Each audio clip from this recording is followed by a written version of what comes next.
So, NISM Series 8 Equity Derivatives in 15 days. Is it doable? क्या किया जा सकता है? एब्सोल्युटली किया जा सकता है। मैं अभी 10 मिनट पहले ही एग्जाम देके आया हूँ और मैंने 15 दिन पढ़ाई करके क्लियर किया है NISM का सीरीज 8 इक्विटी और डेरिवेटिव्स। इसमें मुझे मिले हैं 82.5 मार्क्स। मेरे 86 क्वेश्चन सही थे, 14 क्वेश्चन गलत हो गए और निगेटिव मार्किंग के चलते मुझे 82.5 मार्क्स मिलके पास हो गया हूँ मैं। इस वीडियो में मैं आपको बताऊंगा कि क्या है NISM के लिए पूरा स्टडी प्लान, क्या थी मेरी स्ट्रेटेजी, क्या था मेरा रेफरेंस मटेरियल, क्या थे मेरे वीडियो लेक्चर्स का रेफरेंस और क्या था मेरा पूरा ओवरऑल स्टडी प्रोसेस, क्या मैंने स्ट्रेटेजी यूज़ की, क्या मैंने इंपॉर्टेंट पॉइंट्स याद रखे, क्या है फ्यूचर पर्सपेक्टिव ऑफ NISM। आइए बात करते हैं इस वीडियो में। हम आ गए स्क्रीन पे। आपको मैं प्रूफ के साथ दिखाऊंगा कि मैं अभी जस्ट एग्ज़ाम देके आया हूँ और मैंने एग्ज़ाम क्लियर किया है। हम NISM के ऑफिशियल साइट पे लॉगिन कर दिए हैं। अब ये जो इन माई एनरोलमेंट्स में अगर आप कंप्लीटेड में देखें तो आज की डेट है 27 जुलाई 2025, 10 से 12 का मेरा एग्ज़ाम था और मैंने एग्ज़ाम कंप्लीट कर दिया है। अब अगर हम प्रोविजनल सर्टिफिकेट पे क्लिक करें और ये डाउनलोड ही कर लेते हैं पहले और सेव कर लेते हैं। उसमें हम अगर देखें तो ये देखो, मैं अगर जूम करूँ यहाँ पे, ये देखो मेरे को 82.5 मार्क्स मिले total out of 100, 82% of course. 60 का पासिंग था, 100 अटेम्प्ट किए, 86 क्वेश्चंस मेरे सही थे, 14 क्वेश्चन गलत हो गए और पास। ये रिजल्ट आया है NISM सीरीज 8 के एग्ज़ाम का। अब मैं आपको गाइड करूंगा कि आपका वीक 1 वीक 2 में स्ट्रेटेजी के लिए क्या होगा। उसके बाद मैं फ्यूचर प्रोस्पेक्टस बताऊंगा, फिर मेरा ओवरऑल एक्सपीरियंस शेयर करूंगा और इस वीडियो को करूंगा कंक्लूड। पहले मैं आपको बताऊंगा कि ये जो हमारे 15 दिन है इसको हमने कैसे दो पार्ट्स में स्ट्रेटेजिकली डिवाइड करना है।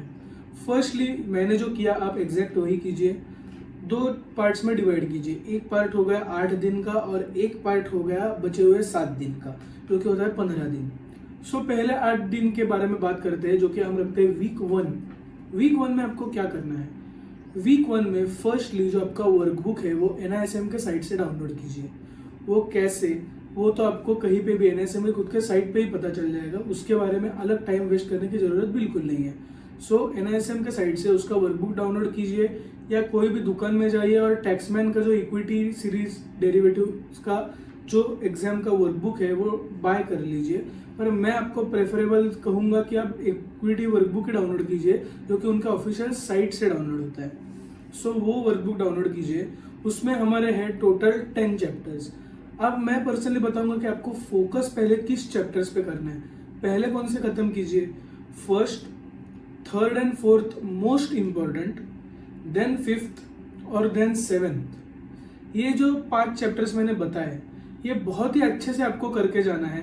बाकी जो चैप्टर्स हैं वो भी इम्पोर्टेंट हैं पर उतने ज़्यादा इम्पोर्टेंट नहीं है जितने ये चैप्टर्स हैं। वापस मैं बोल रहा हूँ कौन से first, third, fourth, fifth and seventh. ये चैप्टर्स अगर आप अच्छे से कर लोगे तो बाकी चैप्टर्स नहीं भी किए तो भी आप पास कर पाओगे लॉजिक से। फर्स्ट वीक मैंने क्या किया, मेरा पूरा स्टडी प्लान ऐसे था कि मैं क्या करता था। अब अगर फर्स्ट लेसन लिया है तो फर्स्ट ऑफ ऑल एक यूट्यूबर है वैल्यूएशन स्कूल करके, उसकी पूरी इक्विटी डेरिवेटिव्स की जो एग्जाम है उस पर सीरीज है, उसके एक लेक्चर किया, 2 लेक्चर किया। मतलब मैं क्या करता था, पूरा जो एक लेसन है वो पढ़ता था, उससे नोट्स निकाल लूंगा खुद के। उनके नोट्स मैंने नहीं देखे, टू बी ऑनेस्ट उनके नोट्स मैंने नहीं देखे। मैंने बस वो क्या सर सिखा रहे हैं पार्थ सर वो सुना और मैंने खुद के नोट्स बनाए उनके वीडियोस से।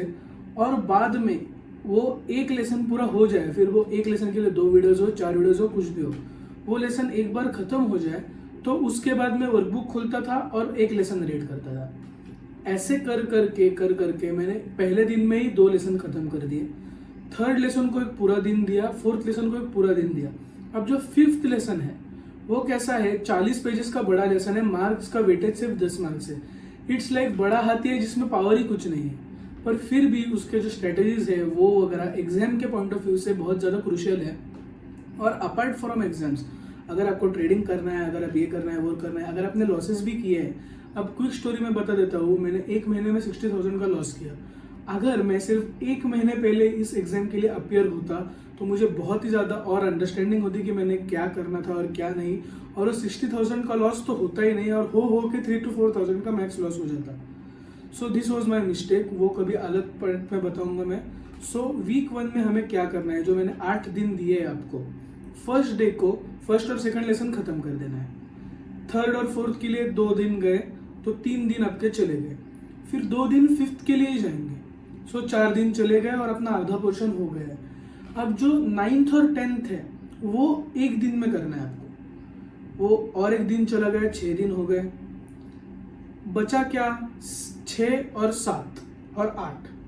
देखो 7th लेसन जो है उसके लिए 1 दिन लो, और 6th और 8th जो है वो लास्ट डे पे करो। ये कंप्लीट होते हैं आपका पूरा वीक 1। देखो हमें क्या करना है कि लाइक पहले ही खूंखार जो राक्षस है उसे मार दो, फिर जो प्यादे है जो प्रजा है उसको मारने में कितना ही देर लगेगा। ये स्ट्रेटेजी हमें फॉलो करनी है कि सीधा मारने का तो टॉप के मारने का, बीच में जाने का ही नहीं लड़ने के लिए। ऐसे हमें करना है अप्रोच। जो पहले 2 बड़े हाथी है वही खत्म कर दो। फर्स्ट लेसन और सेकंड मैंने पहले क्यों बोला, क्योंकि आपको अंडरस्टैंडिंग होने लगा कि हम क्या पढ़ रहे हैं, इसलिए फर्स्ट और सेकंड लेसन पहले दिन करना क्रूशियल है। फिर थर्ड फोर्थ पे बहुत ज़्यादा focus, like crystal clear focus चाहिए आपका इन 2 दिनों में, और मैक्स टू मैक्स 2 घंटा लगेगा पर डे पढ़ाई करने के लिए। So this was it for first 8 days out of 15 कि आप कैसे पास करने के वे में जाओगे। अब इधर क्या ध्यान रखना है, ओवर बर्डनिंग नहीं होना चाहिए। लाइक पहले ही दिन आप 3 लेसन कर दिए, मोटिवेशन के साथ हमें काम नहीं करना है। पहले दिन 3 कर दिए, फिर अगले दिन कुछ भी नहीं किया, फिर वापस 2 कर दिए, फिर 4 दिन वेस्ट हो गए। ऐसे करने लगोगे तो ये मोटिवेशन ड्रिवन नहीं होना चाहिए, ये डिसिप्लिन और कंसिस्टेंसी ड्रिवन होना चाहिए, ऐसा मैं पर्सनली बोलूँगा। So instead of being motivated and instead of breaking the rules, मैंने जो आपको एक पाथ दिया है उस पे चलो, डिसिप्लिन के पाथ पे चलो। फिर बहुत ही ज़्यादा मोटिवेशन है तो भी ज़्यादा पढ़ना नहीं है, और कम मोटिवेशन है तो भी कम पढ़ना नहीं है। जितना बताया गया है गुरुजी ने उतना ही हमें पढ़ना है। सो ये फॉलो करो, और पहला वीक जो 8 दिन का है वो आपका खत्म हो जाएगा, और 8 ही दिन में आपका पोर्शन पढ़ के और समझ के खत्म हो जाएगा। और बीच बीच में आप जब रिलेशन स्कूल भी देखेंगे, वर्कबुक देखेंगे, उस पर आपको पता चलेगा कि पे ऑफ चार्ट से ये वो जो एक ऑब्स्ट्रा साइट है उस पर जाके जो स्ट्रेटेजीज है वो रन करो। पर्सनली रन जब आप करोगे, जब आप खुद भी ट्रेडिंग करोगे, हाँ इन प्रोसेस में अगर आप ऑप्शन ट्रेडर हो, आई वुड प्रेफर कि आप ऑप्शन ट्रेडिंग करो। सी लॉस होता है, आई नो, वी नो, पर अगर आप ये एग्जाम दे रहे हो तो most of the chances is कि आप ऑप्शन ट्रेडर हो ऑलरेडी, आप ऑप्शन ट्रेडिंग या प्रॉपर ट्रेडिंग आप करते रहोगे। सो मैं सजेस्ट करूंगा कि इस बुक में जो दिए गए स्ट्रेटेजीज है वो ऑब्स्ट्रा पे रन करके देखो। ऑब्स्ट्रा पे आप पोजीशंस बिल्ड कर सकते हो, अपना मतलब पेपर ट्रेडिंग जैसा सिंपल, वो करके देखो बार बार, क्योंकि देखो एक अगर एक स्ट्रेटेजी है, मान लो स्ट्रैंगल, शॉर्ट स्ट्रैंगल, उसके बेसिस पे 3-4 पेजेस की थ्योरी दी है, उससे अच्छा अगर आप एक बार रन कर दोगे तो आपको पूरा पता चल जाएगा कि आपने क्या करना है। सो वैसे मैं बोल रहा हूँ कि प्रैक्टिकल नॉलेज पे ज़्यादा ध्यान दो, क्योंकि उस टाइम पे जब आप एग्जाम देने जाओगे, मेरा भी वही हुआ, अभी जस्ट हुआ है एग्जाम, 1 घंटा हुआ है मेरे को घर आ गया। प्रैक्टिकल नॉलेज अगर आपने हो, अगर आपने खुद से ट्रेड्स लिए हैं तो जो ट्रिकी क्वेश्चंस है वो आप आराम से सॉल्व कर पाओगे। नहीं तो हमें देखो 60 का पासिंग है, मतलब 60 तो लाने नहीं है, मैंने 82 लाए, बहुत होते हैं। 86 क्वेश्चन सही थे, 14 क्वेश्चन गलत थे, और जो मार्क्स थे वो 82.5 आए। हमें 60 निकालने ये माइंडसेट ही नहीं रखना है। 60 निकालने का माइंडसेट रहा होगा, अपने 60-70 क्वेश्चन अटेम्प्ट किए, 10 या 11 गलत हो गए, 59 वगैरह से आप मिस हो गए, कितना बुरा लगेगा 1 मार्क का। इसलिए मैं बोल रहा हूँ कि हमें परफेक्शन पे ध्यान देना, always be a perfectionist in this cases. So ये this was it for first 8 days। मैं आपको बताऊंगा कि अपने सेकंड वीक में क्या करना है। सो फर्स्ट वीक का तो आपको अच्छे से समझ गया, अब हम आते हैं सेकंड वीक पे। सेकंड वीक में आपने कैसे करना है। सो सेकंड वीक के लिए फर्स्ट तो आपने 8 दिन चले गए, अब हमारे हाथ में है 7 दिन। 7 दिन को हमें पूरा अच्छे से एकदम परफेक्टली यूटिलाइज करना है। सो उसके लिए मैं आपको बहुत ही अच्छा एक ट्रिक बताऊंगा। सो हमारे पास है 7 दिन, उसमें से पहले 4 दिन आपको क्या करना है, ये देखो 8 दिन तो हो गए, आपका पूरा पढ़ाई अभी तक हो गया है। अब बचे हुए 7 दिन में से 4 दिन आपको एक बार रिवीजन करनी है। और वो कैसी करनी है, मान लो मैंने फर्स्ट लेसन पढ़ा, वो हमें सिर्फ पहली चीज़ तो वर्कबुक से करनी है। वर्कबुक में से अगर हम देख रहे हैं और ये चीज़ इंपॉर्टेंट लगी तो ये अंडरलाइन करके रख दी। ऐसे कर करके हर पेज से कुछ ना कुछ अंडरलाइन करते जा रहे हो, ये इंपॉर्टेंट है, वो इम्पोर्टेंट है, ये फुल फॉर्म है, ये फॉर्मूला है, ये शॉर्ट फॉर्म है, ये वो है, ऐसे ईयर है, कौन सा एक्ट है या कौन सा वेबसाइट का पोर्टल है, जैसे कि स्कोर्स है या SCR है या कुछ ये है वो है, आपको पता ही चल जाएगा। वो जो इम्पोर्टेंट फॉर्मूलेस है क्या या जो भी आपको इम्पोर्टेंट लग रहा है वो आपने मार्क कर दिया। ऐसे हर पेज का करते जाना है। अब 4 दिन में आप 10 लेसन कैसे करोगे? मान लो कि फर्स्ट डे में हमने 3 और 4th लेसन कर दिए, सो मेन जो चीज़ है वो हो गई। अब सेकंड डे ये जो 5 मार्क्स वाले 4 लेसन आते हैं ना, वो कर देंगे। वो 4 और ये 2, 6 तो हो गए भाई। अब बचे हुए 2 दिन में आपकी लिबर्टी है, आप कैसा भी करिए। मैं आपको सजेस्ट करूंगा कि 5th और 1st लेसन 3rd डे पे कीजिए, और बचे हुए जो 7th है और शायद 6th बचता है ना शायद, हाँ ये जो लेसन है वो लास्ट में कीजिए। मतलब क्या आपका हुआ 4 दिन का, मैं वापस बता दूँ। फर्स्ट डे पे आपने 3 और 4 कर दिया, पूरा मार्क कर दिया, पूरे इंपॉर्टेंट पॉइंट्स मार्क कर दिए, एक बार वर्कबुक से रिवाइज हो गया।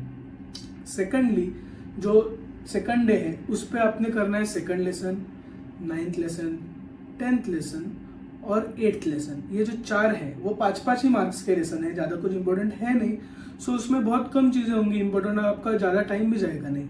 सो ये जो है ये आपको 2nd डे पे करना है।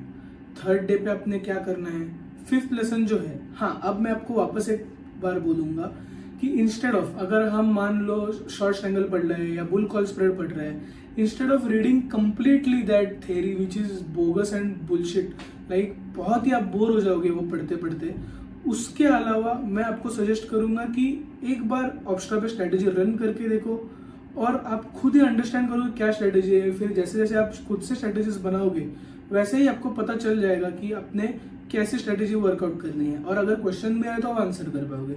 नुस्ती अगर थ्योरी आप मगअप करके जाओगे तो उधर आंसर करने में प्रैक्टिकल क्वेश्चंस बहुत ही मुश्किल आएगी, क्योंकि प्रैक्टिकल क्वेश्चन सॉल्विंग भी होते हैं, मतलब जो थ्योरी पार्ट उससे ही नहीं होगा। और जो लास्ट दिन है 5th और 1st लेसन अपने 3rd डे पे कर दिया, और जो लास्ट है उस पर आपने 6th और 7th कर दिया। सो आपके जो 4 दिन है आउट ऑफ 7 वो पूरे के पूरे यूटिलाइज हो गए हैं और आपने एक बार रिवीजन कर ली है। ये एज्यूम करके गणपति बप्पा मोरया बोल के हम जाएंगे अगले 3 दिन बचे हैं हमारे एग्जाम के लिए ना। उन 3 दिन में से जो एक दिन है फर्स्ट जो आएगा, मतलब 5th दिन, पूरा छुट्टी ले लो। ना आपको पढ़ना है, ना वर्कबुक देखना है, ना लेक्चर देखना है, ना नोट्स देखना है, ना कुछ। पूरा पढ़ लो, राजा जैसे बिताओ, सो जाओ, कुछ भी करो, बस पढ़ाई मत करो। आप दोस्तों के पास जाओ, गर्लफ्रेंड हो तो गर्लफ्रेंड से बात करो, जिम करो, ये करो, वो करो, बाहर जाओ, कॉलेज जाओ, कुछ भी करो, पढ़ो मत उस दिन। बस यही मैं सजेस्ट करूँगा, पढ़ो मत। पूरा रिलैक्स करो। अगर आपने नींद पूरी नहीं हो गई तो नींद पूरी करो, पूरा रेस्ट करो, गेम खेलो, मज़ा करो, दोस्तों के साथ जाओ, मज़े मारो, बकचोदी करो, कुछ भी करो, और फुल डे रेस्ट करो कि पढ़ाई का ख्याल भी दिमाग में नहीं आना चाहिए। सो ये हो गया 5th दिन के लिए। अब बचे सिर्फ हमारे पास 2 दिन। इन 2 दिनों में हमने क्या करना है, पूरे 10 लेसन वापस एक बार वर्कबुक से रिवाइज करना है। वर्कबुक से रिवाइज करने के बाद हमारा पढ़ाई पूरा हो जाएगा। अब वो 2 दिन में भी क्या हमें टेक केयर करना है, 6 बजे से पहले जो 2nd दिन है, मतलब लास्ट डे ऑफ स्टडिंग, उसके 6 बजे से पहले हमें खत्म करना है। सो उसके लिए रोड मैप क्या रहेगा भाई, फर्स्ट लेसन जो 2 दिन है उसमें से पहले दिन 1st 2nd, ठीक है, 8th 9th 10th 7, ये जो 5 से 6 है ये ट्राई करो कि आप पूरे पढ़ लो, क्योंकि उस टाइम आप बहुत फटीक में रहोगे लास्ट दिन, क्योंकि कल तो एग्जाम है, प्रेशर में रहोगे। और ये जो 6 मैंने बोले वो लीस्ट इंपॉर्टेंट है, और जो बचे हुए हैं 4, 3rd 4th 5th और जो भी बचा 7th आई गेस, ये लेसन्स बहुत ही ज़्यादा क्रूशियल है। सो वो एक दिन पहले पढ़ना, रिवाइज करना वापस, और उसमें आपने क्या टेक केयर करनी है कि लाइक आपने जो अंडरलाइन किया है वही वापस पढ़ना है, और अगर ये पार्ट छोड़ा है या ये पार्ट हमें समझ नहीं आया या कुछ है तो वो पूरा पढ़ो, कुछ स्ट्रेटेजीज वगैरह रन करके देखो। अब बच गए हैं 6। आप अगर अब जिम हो तो जिम जाओ, नहीं तो गेम खेलो, ये करो वो करो। और आपने क्या करना है कि अगर एक बार रात के 10-11 बज गए, ठीक है, लास्ट दिन के 10-11 बज गए, तो एक बार नोटबुक खोलो और ऊपर ऊपर से बस पेज पलट करके करके करते करते पूरा जो भी आपने खुद से नोट्स निकाले वीडियो लेक्चर देखते वक्त वो निकाल दो और वो मार्क कर दो। मतलब अब वापस मैं एक बार समराइज करता हूँ, पहले 4 दिन आपने एक बार रिवीजन करनी है, फिर एक दिन का पूरा गैप लेना है, फिर 2 दिन रिगरस रिवीजन करनी है, और रात में अपने एक बार नोटबुक खोल के देखना है बस। और अगर आपको लगा कि हाँ बहुत ही पढ़ाई हो रही है, नोटबुक वोटबुक छोड़ दो, सो जाओ, ठीक है। अब आया हमारा एग्जाम का दिन। अब मेरा टाइमिंग 10 to 12 था, आपका शायद 1 बजे हो, 3 बजे हो, कभी भी हो। एक इम्पॉर्टेंट पॉइंट जो मैं आपको बोलूँगा वो है कि उस दिन, एग्जाम के दिन, आप एक चीज़ भी खोल के नहीं देखोगे। ना आप वर्कबुक देखोगे, ना आप लेक्चर देखोगे, ना आप मॉक टेस्ट देखोगे, ना कुछ करोगे। मैं आपको वार्न कर रहा हूँ कि उस दिन आप कुछ भी एग्जाम के बारे में सोचोगे नहीं, ना कुछ देखोगे। बस उठो, नहा धो लो, नाश्ता वाश्ता करो, सुबह एग्जाम हो तो डायरेक्ट चले जाओ, नहीं तो यूट्यूब देखो, कुछ भी करो, गेम खेलो, पर एग्जाम के बारे में पढ़ाई करनी नहीं है हमें। वो अपना एडमिट कार्ड देख लो, आधार कार्ड देख लो, वो भूलो मत, वहाँ पे बहुत दिक्कत आ सकती है। कैलकुलेटर लो, एक पेन लो, और आप सीधा एग्जाम के लिए बैग उधर रख दो और पूरा टाइम पास करने में बैठो। घर वाले भी बोले कि ये क्या कर रहा है, क्या कर रहा है, घर वालों को यही बोलो मुझे पता है मैं क्या कर रहा हूँ। अगर आप 18 के ओल्डर हो तो आपको कुछ तो सेंस रहा होगा, आपको पता है कि आपकी केयर कैसे करनी है। सो मेरे को अगर ट्रस्ट करोगे तो मैं यही बोलूँगा कि उस दिन एग्जाम के लिए कुछ भी पढ़ाई हमें करनी नहीं है। सो दिस वॉज इट कि कंप्लीट स्ट्रैटेजी कैसी है, 15 दिन हमें कैसे बिताने हैं। नाउ ये हो गया पढ़ने के बारे में। इन दिनों में आपको एक इम्पॉर्टेंट चीज करनी है, जो कि करनी है मॉक टेस्ट। मॉक टेस्ट जो है NISM की, वो NISM खुद से ही देता है, वो खुद के साइट पे। वो आपको सॉल्व करनी है, उससे आपको एक अंदाज आएगा कि पोर्टल कैसा होगा, सबमिट कैसा करना है, क्या करने हैं हमें स्टेप्स। सो उसके लिए मैं आपको स्क्रीन पे ले जाता हूँ वापस, ताकि आपको दिखा सकूँ कि आप कैसे दे सकते हो ये मॉक टेस्ट। और भाई हम सर्टिफिकेट पे थे, सो मैं आपको वापस दिखाऊंगा कि हम मॉक टेस्ट कैसे दे सकते हैं NISM की। सो वापस हम NISM की साइट पे आते हैं, और अगर ये पोर्टल आपका है, आपको यहाँ पे इन प्रोग्रेस का दिख रहा होगा, आपने एनरोल कर दिया होगा। सो सामने ही दिख रहा है, देखो यहाँ पे दिख रहा है प्रैक्टिस एग्जाम्स, यहाँ पे आपको जाना है और यहाँ पे सर्च करना है VIII। अभी मेरे यहाँ पे कुछ नहीं आएगा। अब तेरे यहाँ पे क्यों नहीं आ रहा है? क्योंकि प्रैक्टिस एग्जाम 0 रिजल्ट्स में 1 है। देखो ये mock test for NISM 8, questions 35 रहते हैं और पासिंग 60 सेम होता है। मेरे को देखो 34 आए और मैं पास हूँ। सो वापस बताता हूँ, डैशबोर्ड पे अगर आप गए प्रैक्टिस एग्जाम्स में, यहीं पे आपको दिख जाएगा, ज़्यादा कुछ ढूंढने की ज़रूरत है नहीं। सो ये एग्जाम एक क्रूशियल स्टेप मार्क करता है। इस एग्जाम में से तो क्वेश्चंस आते ही हैं, ये तो बहुत सिमिलर टाइप के क्वेश्चंस आते हैं। ये एग्जाम ट्राई करो कि आप 78% से ज़्यादा स्कोर करो। अब मैं ऐसा क्यों बोल रहा हूँ वो आपको बाद में पता चलेगा, पर मेरे पास प्रोसेस जो है वो ट्रस्ट करो, और ये एग्ज़ाम आपको देना ही है। और मैं क्या सजेस्ट करूँगा कि एक जो अपना 8 डे था, मतलब 15 में से 8 दिन जो था, जब आपका पूरा पोर्शन हो गया उस टाइम पे एक बार दो, और जो एक दिन की छुट्टी लो उसके पहले या उसके बाद एक बार लो। मतलब छुट्टी के दिन नहीं, छुट्टी के दिन के पहले, मतलब जो एक बार रिवीजन हो गया उस दिन, नहीं तो अगली रिवीजन शुरू करने से पहले एक बार वापस दो, और आप ही चेक करो कि आपके स्कोर में क्या डिफरेंस है। अगर स्कोर बढ़ रहा है तो बहुत अच्छी बात है, और घट रहा है तो कुछ प्रॉब्लम है भाई, वो फिक्स करो। सो ऐसे ही देनी है मॉक टेस्ट। अब मैं आपको बताऊंगा कि इसके फ्यूचर प्रोस्पेक्टस क्या है और मेरा ओवरऑल एक्सपीरियंस कैसा रहा एग्जाम के वक्त। हाँ जी, तो आपको स्ट्रेटेजी पता चल गई, आपको मेरा सर्टिफिकेट दिखा दिया मैंने, आपको मॉक के बारे में बता दिया, तो ओवरऑल आपको अब नॉलेज है कि आपने कैसे पढ़ना है। अब आपको करना है एग्जीक्यूशन, और मैं आपको अभी बताऊंगा कि इसका फ्यूचर प्रोस्पेक्टस और क्या था मेरा खुद का experience. So first of all future prospectus. बहुत लोगों को लगता है कि NISM की एग्ज़ाम देते ही आपको जॉब मिल ही जाएगा। सो नहीं, ऐसी कोई भी बात नहीं है। बस मैं आपको बताता हूँ कि ये जो एग्ज़ाम है वो आपको एलिजिबल बनाती है ब्रोकर के पास नौकरी करने के लिए। इसका मतलब ये ही नहीं कि आपको ब्रोकर लेगा ही, पर अगर आपको ब्रोकर ने लेना होगा तो उसका जो क्राइटेरिया है उसमें आप फिट हो जाओगे। अब इसका देने का बेनिफिट क्या है? बहुत ही ज़्यादा वजन बढ़ जाता है रेज्यूमे में।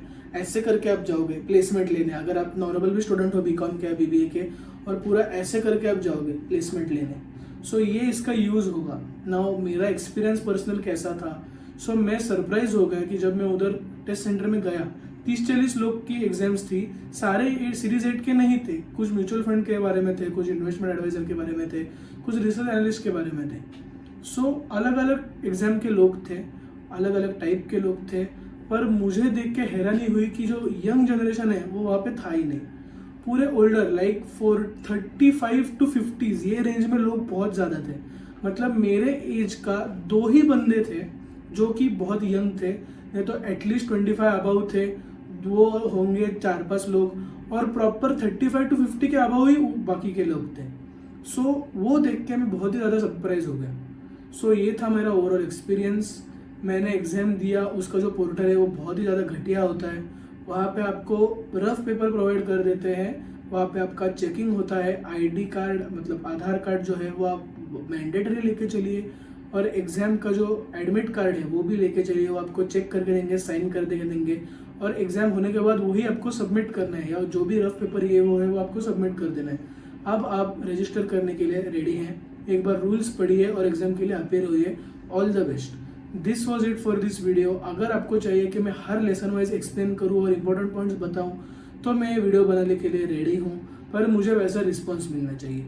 सो तब तक के लिए this is Rohan signing off.